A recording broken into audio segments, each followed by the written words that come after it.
Hi everyone, I'm Xingtian from PB21 and today I'll be presenting on how does a Bluetooth work. A little history about Bluetooth.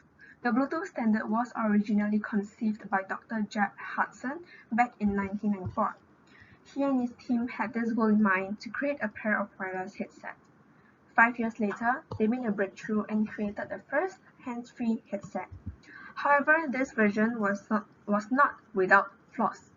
The 1.0 specification only allowed for peak data speeds of 721 kbps, and connections could only be made for a distance of 10 meters. Upon further improvements, Bluetooth 2.0 was emerged with improved and more advanced features. This version allows users to boost data transfer to a maximum of 3 megabits per second, and the amount of power used was also reduced by half. Few years down the road, Bluetooth 4.0 was emerged.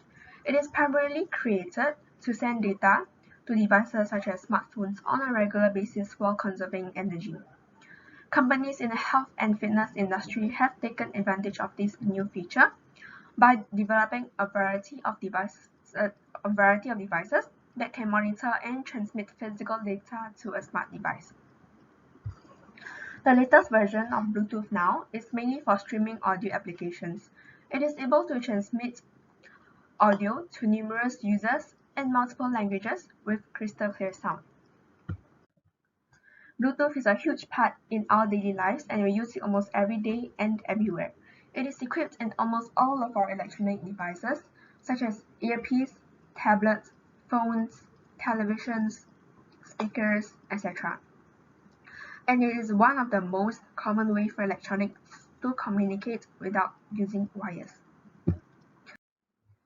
So how does a Bluetooth work? Bluetooth uses radio waves instead of wires or cables to transmit information between electronic devices over short distances. As compared to your mobile phones, Bluetooth systems' radio waves are 1,000 times weaker, which can only travel short distances between two communicating devices, often 10 feet or less. However, because of that, they consume almost no power and are potentially more secure than wireless networks that operate over larger distances such as Wi-Fi because they don't travel as far. When Bluetooth devices are close enough together, a tiny computer chip inside them emits the specific Bluetooth radio waves that allows them to communicate.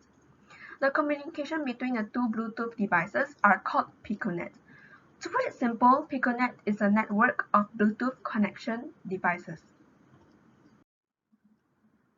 The specifications of a Bluetooth system are as follows.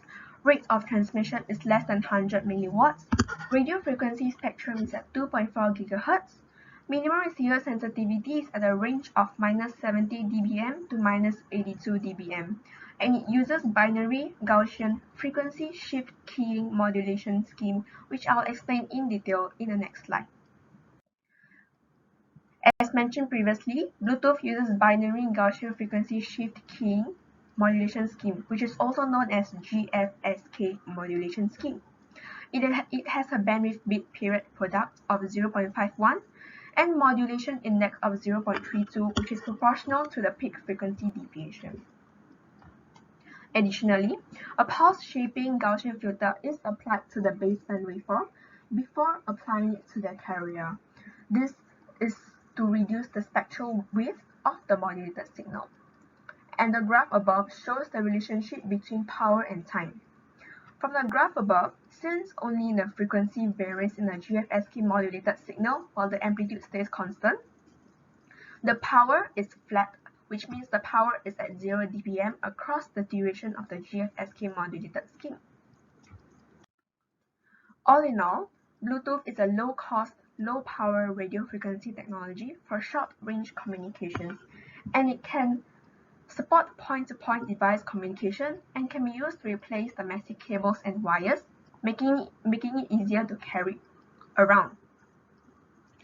And one master device is also able to connect up to 10 slave devices. So let's say, for example, your mobile phone is the master device.